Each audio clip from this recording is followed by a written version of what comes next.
Ed duyguya dair hiçbir şey yok.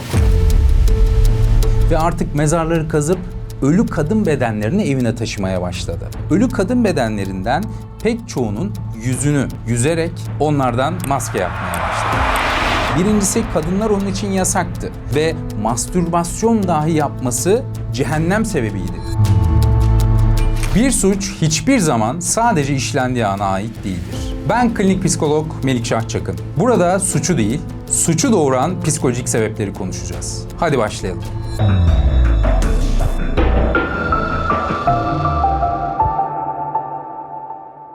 Bu bölümde tıp literatüründe insan derisinden maskeler yapan adam olan Ed Gein'i işleyeceğiz.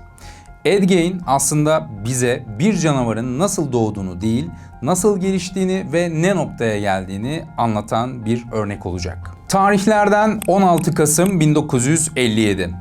Ed Gein'in evine bir polis baskını yapılması kararı alınıyor ve polis baskını yapıldığı sırada evinde ortaya çıkan objeler, görünen nesneler ve kadın elbiseleri ve Ed Gein'e ait olmayan pek çok şey orada ortaya çıkıyor. Bunların en gariplerinden bir tanesi insan derisinden ve yüzünden tabii ki öncelikle yapılmış pek çok obje. Bunların içerisinde insan derisinden abajur, insan derisinden koltuklar ve insan yüzünden pek çok maske.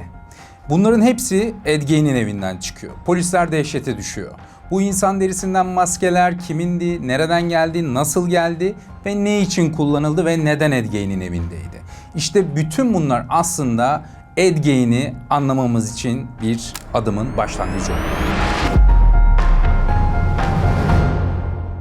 Ed Gein 1906 yılında dünyaya geliyor. Annesi inanılmaz muhafazakar ve baskıcı, dindar bir kadın. Dindar olduğunu düşünen bir kadın ya da. Babası ise tamamen asosyal, kendi içine dönük, alkolik bir adam.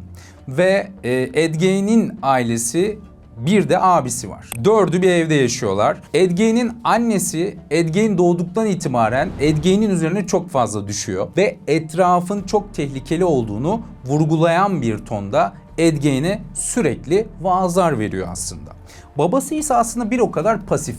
Kendini tamamen alkole vermiş, dış dünyadan soyutlanmış, pek de işe gitmeyen bir adam.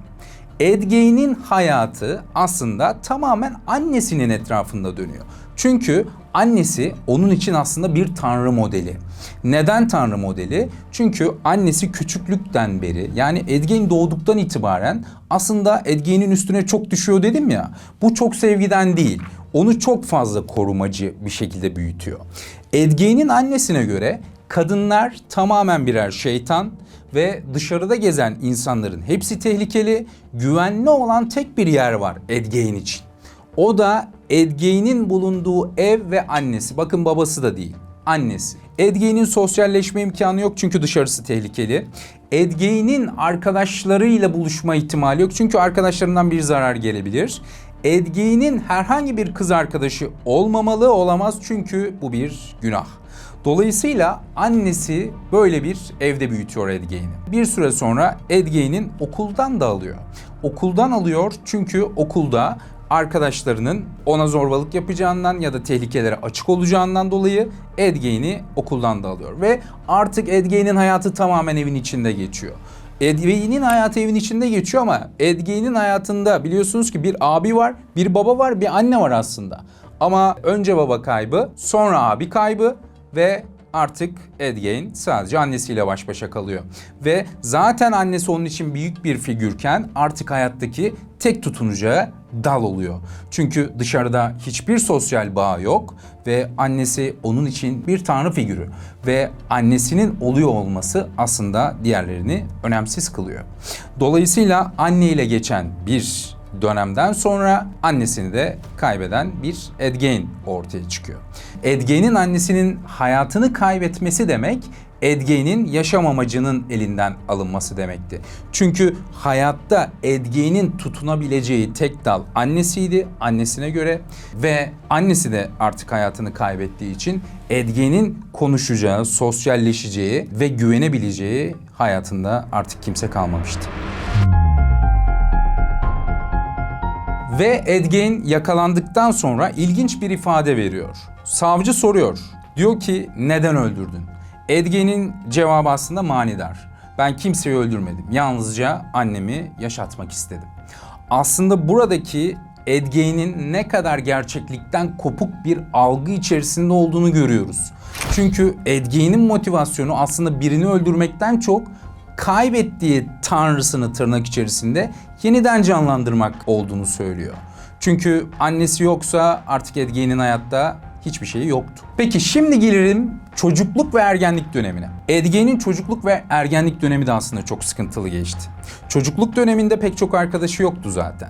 Olan arkadaşları da onun kendisiyle dalga geçen, alaycı davranan ve küçümseyen bir arkadaş çevresiydi. Edge'nin biraz da kekemeliği olduğu için aslında konuşmasındaki noksanlıktan dolayı arkadaşları onu her zaman hor gören bir taraftaydı. Dolayısıyla Edge'nin sağlıklı bir ilişki kurması pek de mümkün değildi. Sonrasında ergenliğe geçildiğinde annesi onu okuldan almıştı. Ve ergenlik döneminde hepimizin, pek çoğumuzun aslında sağlıklı geçirmesini beklediğimiz cinsel dönem ve cinsel gelişimini de tamamlayamamıştı. Neden tamamlayamamıştı? Birincisi, kadınlar onun için yasaktı. Ve mastürbasyon dahi yapması inanılmaz bir günah ve cehennem sebebiydi annesine göre. Dolayısıyla Edge hayatı boyunca sayılı defa mastürbasyon yaptığını ve bu yaptığı mastürbasyonlardan sonra da inanılmaz bir ruhsal acı içinde kıvrandığını söylemiştir sonraki ifadelerinde. Dolayısıyla çocukluk pas geçilmiş, ergenlik gereğince yaşanılamamış ve yetişkinliğe böyle bir geçiş yapılmıştı. Evet, şimdi gelelim Edge'nin yaşamış olduğu bu problemlerin altındaki psikolojik sebeplere. Şimdi burada birincisi, aile yapısı zaten patolojik bir aile yapısı var. Patolojik bir aile yapısı dediğimizde inanılmaz kontrolcü, sevgiden çok aslında kontrol altında tutmaya çalışan bir güç otoritesi olan bir anneden bahsediyoruz. Pasif bir babadan bahsettik. Bunun dışında aile travması, yani travmatik bir ailede büyümek dediğimiz bir faktör de var. Neden biliyor musunuz? Çünkü annesinin Edge'ni ne kadar koruyorsa aynı zamanda Edge'ni o kadar da korkutan da bir anne. Yani Edge bir taraftan anneden korkarken bir taraftan da ona hayranlık duyuyor. Çünkü gözünün önünde bir de evin babasına uygulanan baskı var. Bunun dışında cinsellik tabusundan zaten bahsetmiştik. Cinsellik tabusu dediğimiz şey Edge'nin hiçbir zaman cinselliğini yaşayamaması ve cinselliğinin gelişememesi.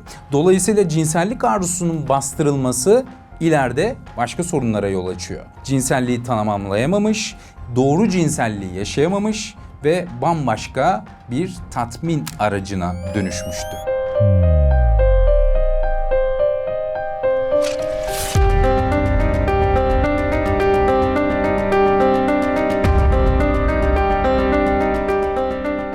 Anne tarafından cinselliğin bir tabu olarak görülmesi, büyük bir günah olarak görülmesi ve Edge'ne bunun böyle anlatılması Edge'ni farklı motivasyonlara itti.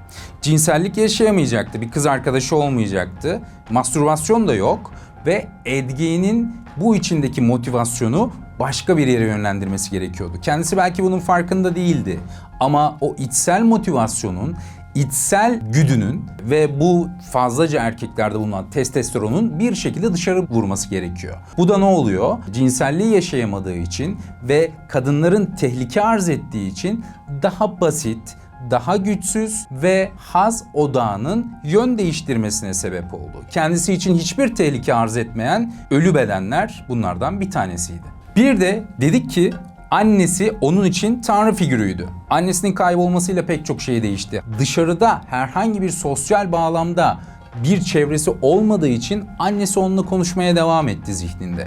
Yaptığı her yanlışta ya da baktığı her kadında uyarılmaya zihnen içsel konuşmalarla devam etti. Annesi hala onunla konuşmaya devam ediyordu. Çünkü annesi ölmüştü belki ama hala onun içinde yaşıyordu. Ve annesinin kendisiyle konuştuğuna sık sık tanık oluyordu annesinin kaybından sonra. Belki de bu pek çok motivasyonunun, o annesinin elbiselerini zaman zaman giymesinin sebeplerinden biri de buydu. Çünkü onu harekete geçiren bir mekanizma hala vardı içinde. O da annesinin içsel sesiydi. Ve artık gayipten sesler duyuyor, sanrılar görüyordu. Annesi belki hayatta değildi ama onun için hala yaşıyordu.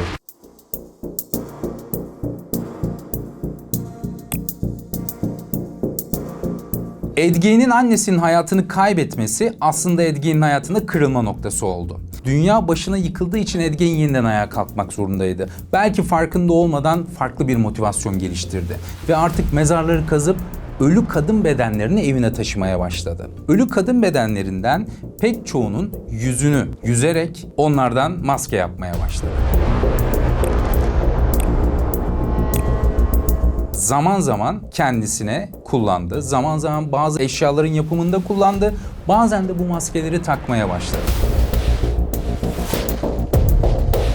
Peki her baskıcı anne ya da her tehditkar olan annenin çocukları gerçekten bir seri katile ya da bir caniye dönüşebilir mi? Aslında buradaki cevap hem evet hem hayır. Evet olmasının sebebini de hayır olmasının sebebini de aslında tek cümleyle ifade etmek isterim. Şöyle bir örnekle düşünebiliriz. Bir anne düşünün, çok baskıcı, sevgisini göstermiyor, sürekli şiddet uyguluyor. 2 tane çocuğu var bunun. Bunlardan bir tanesi şiddete çok meyilli oluyor. Ve bunu söylerken neden sen bu kadar şiddete meyillisin dediklerinde ben annemden herhangi bir sevgi, şefkat görmedim. Benim tek gördüğüm şey şiddetti ve dolayısıyla şiddet göstermeye başladım diyor. Peki diğer çocuğa sorduğumuzda, o da çok sevgi dolu bir çocuk. Sen neden bu kadar sevgi dolusun? Çünkü ben annemden herhangi bir sevgi ya da şefkat görmedim. Bir tarafta eksikliği pozitiflikle doldurmak isteyen bir taraf var. Bir tarafta bu eksikliği tamamen yıkıcı yönde, saldırganlığa yönelten bir taraf var. Burada aslında çevresel faktör dediğimiz şey çok önemli. Çevresel faktör dediğimiz sosyal izolasyonun olmadığı durumlarda da arkadaşlarımızın yanında, sosyal çevremizde dışlanma, ötekileştirilme, son günlerde çok gündemde olan zorbalıklar, bunların hepsi bu çevresel faktör dediğimiz işte o barut fıçısını ateşleyen dinamiklerden bir tanesi. O dinamiğin ateşlenmesi belki de bu faktörü harekete geçiriyor. How did it start? Like I say, what before years? What would you do with the sexual part? They thinking about certain things. Şimdi gelelim neden mezardan kadın bedenleri çıkarıyor? Birincisi kendisine asla karşılık koyamayacak. İkincisi kendisini yargılayıp zarar verme ihtimali yok. Neden? Çünkü dış dünya hep zarar vericiydi. Dış dünya hep tehlikeliydi annesinin söylemlerine göre. Ama ölü bir beden ona karşılık veremezdi. Ona zarar veremezdi. Ve böylece nekrofili dediğimiz ölü beden seviciliğine geçti. Ama bakın burada bir ayrıntı var. Nekrofili dediğimiz normalde aslında erotizm barındırır. Yani işin içinde bir cinsellik vardır. Ama Edge'nin nekrofilisinde böyle bir şey yok. Tamamen duygusal bir tatmin var orada. Yani bu nekrofilik dediğimiz durum ölü bedenlerle cinsel hiçbir münasebeti olmuyor. Tamamen bu bedenleri duygusal yokluktan dolayı çıkarıyor. Yani aslında annesini eve getiriyor bilinçaltında. Bu ölü bedenleri eve getirdikten sonra evde bulunan annesinin bazı elbiselerini giyerek bu maskelerden bazılarını taktı. Bazı geceler evin içinde böyle dolaştığı söyleniyor. Ve aslında belki de annesinin yerine geçmek, yani kendisi annesinin bir ikamesi oldu. Sonrasında bu bir süre sonra, yani ölü bedenleri taşımak ve annesi gibi giyinmek zamanla insan öldürmeye geçti. Ve 2 tane kadın öldürdükten sonra en son kurbanında bir antifriz dükkanına gitti. Ve oradaki hanımefendiyi de öldürdü. Ve bu kadını öldürdükten sonra aslında kendisini ele verdi. Çünkü polis olay yerine geldiğinde fişte, satılan son fişte Edge'nin adı yazıyordu. Ve aslında Edge'nin diğer seri katillerden ayrışmasının sebeplerinden biri de Edge hiçbir şeyi planlamıyordu. Her şey tamamen güdüsel olarak ve anlık gelişiyordu. Herhangi bir plan yok, program yok. Tamamen anlık hareket ediyordu. Yani öldürmek için bir motivasyondan çok spontane gelişiyor pek çok şey. Hiçbir kurgu yok, bunu saklama kaygısı yok, yakalanır mıyım korkusu yok. Herhangi bir acıma arzusu da yok aynı zamanda. İşte buna ne diyoruz? Apati dediğimiz duygu körlüğünden bahsediyoruz. Yani karşı tarafın ne hissettiği, canının yandığı, yanmadığı, üzüleceği, üzülmeyeceği, bunların hiçbiri yok. Yani Edge'nin duyguya dair hiçbir şey yok. Duygu körlüğünün yanında aslında Ed Gein yakalandıktan sonra klinik bulgularda konulan kendisine bir tanı var. Şizoafektif bozukluk. Yani şizoafektif bozukluk demek aslında şizofreni ile duygu durum bozukluğunun birleşmiş halidir. Burada şizoafektif bozuklukta bir taraftan hani dedik ya sanrılar görüyor, halüsinasyonlar var, annesiyle konuşuyor, kafasında sürekli bir sesler var ve hiçbir zamanda duygu anlamında bir şey hissetmiyor. Çocukluktan beri bir duygu yok adamda. Yine Ed Gein'i diğerlerinden ayıran bir özellik daha var. Uzun yıllar kaldıktan sonra cezaevinde model hasta diye tanıtılıyor. Model hasta diye tanıtılmasının sebebi neydi peki? Gerçekten çok sakin, hiç kimsenin söylediğinden çıkmayan, hani vur ensesine al lokmasını derler ya, öyle bir insan. Aslında bu da Ed Gein'in ne kadar kişilikten mahrum kaldığını ve kendi iradesinin ne kadar olmadığını gösteren verilerden bir tanesi. Büyük resme baktığımızda travmatik, patolojik geçmişi olan ailelerin çocukları seri katil olur mu ya da birer cani olur mu diye bir soru aklımıza geliyor olabilir. Burada tabii ki her ailenin farklı dinamikleri var ve her bireyin, aile bireyinin içerisindeki çocukların da farklı dinamikleri var. Mesela biraz önce dedik ya, bazıları tetiklenmeyi bekleyen bir çevresel faktör bekliyor. Bazıları çevresel faktör olsa dahi tetiklenmiyor. Bu biraz doğuştan getirdiğimiz mizaç özellikleri de bunda etkisi var ve bazı insanların da gerçekten sonradan nasıl dönüşebildiğini görüyoruz. Dönüşmek için bazen bir motivasyona ihtiyaç var. Bazen hiçbir motivasyona ihtiyaç duymadan tamamen bir hastalık sebebiyle bu yola da sevk edilebiliyor kişiler. Bir suçun kökeni doğada mı yoksa ihmallerle dolu bir çocuklukta mı? Bir seri katilin hikayesi bazen sadece onun değil, onu görmeyen herkesin hikayesidir. Gerçek suç bazen işlenmeden önce başlar ve her suçun engellenmesi bir yetişkinin farkındalığında gizli olabilir.